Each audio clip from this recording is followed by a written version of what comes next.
And joining me now is Suzanne Boyd, editor-in-chief and publisher of Zoomer magazine and everythingzoomer.com. Thank you for being here. Thanks for having me. All right, so how old were you when you first became aware of beauty as a concept?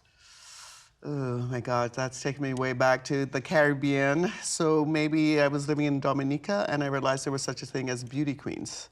Because in that culture, there are carnival queens who are beauty queens. And I just remember all my cousins and aunts being really interested in the carnival queen, the beauty queen. And so probably around 9 or 10. And so that's what it meant to you, beauty queen, carnival queen? Yeah, because, you know, and just all my aunts and my mom just doing makeup all the time. And, you know, just being very aware of what they look like and that being important. Okay, so how has that concept then evolved over the years? Or has it? Well, it hasn't really, because I do like makeup and I do like to dress up. You know, in these days, we talk about standards of beauty and why they shouldn't exist. And at that time, and for many, many years, they were, you know, very strict standards of beauty. And it's, you know, it gets very political, especially in America, when you look at what's considered beautiful. Yeah. And, you know, in the most sort of basic sense, like if you're in the fashion and beauty industry, as I was for many years doing Flair magazine, then it's like a certain type. Who's the sort of model that you book? What's the sort of model seen on the runway? Who should you aspire to? So like at the time of the supermodels, it became looking like those girls. Then afterwards it was the waifs, and it became like looking like Kate Moss. And then it was, so different things come and go, and so it changes, but there always tends to be a standard. And sometimes that standard leaves a lot of people out. Now, you are the editor-in-chief of Zoomer magazine, which as a publication is really at the forefront of challenging age-related beauty standards and changing the industry's perception of beauty and aging. Why is that vision important to you?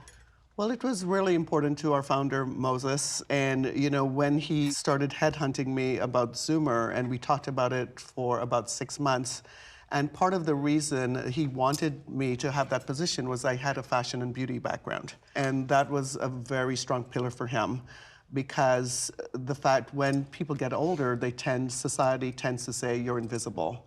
You know, we don't find you attractive, we don't need to include you, and how your look is perceived is a big part of that. So it was always a key part of the DNA of Zoomer magazine to say, you know, older is good, and it's what you make of it. Have you noticed a shift in recent years in the industry's perception of aging and beauty? Absolutely, and I like to think that we've been a part of it, but it's been happening all over. So Allure magazine in I think it was 27, said they're banning, and the Allure magazine is like the beauty Bible. It was a magazine started only about the beauty industry by Condé Nast. And it's really set the agenda of the conversation around beauty for many, many years within the industry. And in 2017, they banned the word anti-aging, which is a massive category, you know, in terms of what, you know, cosmetic companies sell. And even before that, though, when we started Zoomer back in 2010, it was like, we cannot use that word. Because even though it's on the products we want to tell our audience about, we are not anti-aging, we're pro-aging. And I think we found a way to talk about beauty and aging without those sort of pejorative terms that mean something to the industry, but could really touch a person's heart if they're wanting to feel good about themselves. So I think where some legacy media publishers are taking a step forward in challenging age-related beauty standards, social media is taking us back. Photo editing and filters have become pervasive. What are your thoughts around the use of this and the emphasis on perfection and filters and the way it's impacting our perception of beauty online? Yeah, I mean, it's like this like retouching on steroids, because everyone can do it, and the AI has become so advanced. And we just did actually a piece on this in our summer issue.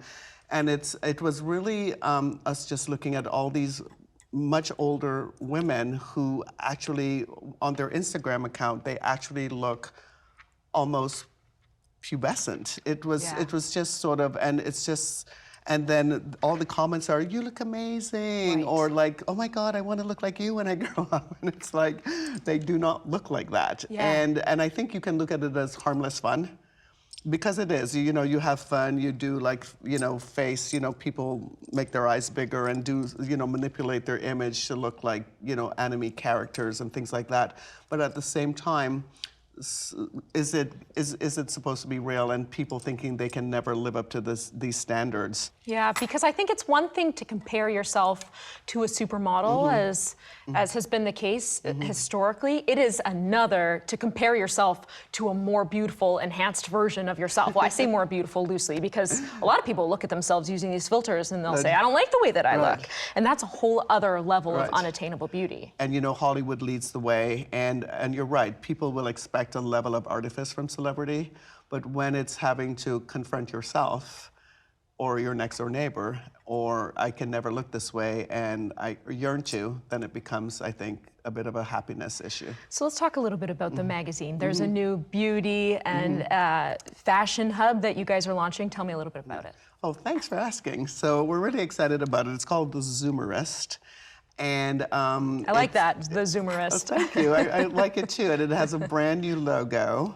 And it's fashion and haberdashery, which is our take on men's fashion, and beauty and grooming, which are our take on men's sort of shushing themselves, and sex and zeitgeist. And zeitgeist is really about culture and Hollywood and social media and how it all intersects with fashion and beauty, the fashion and beauty industries. And if you write in and join the Zoomerist newsletter, you get a Zoomer Beauty lip kit. Lovely. Which is my favorite Zoomer Beauty product. Amazing. Well, we'll have to leave it there, Suzanne. Thank you so much for your time. And when we come back, the faces of Zoomer Beauty will join me at the round table. That's next.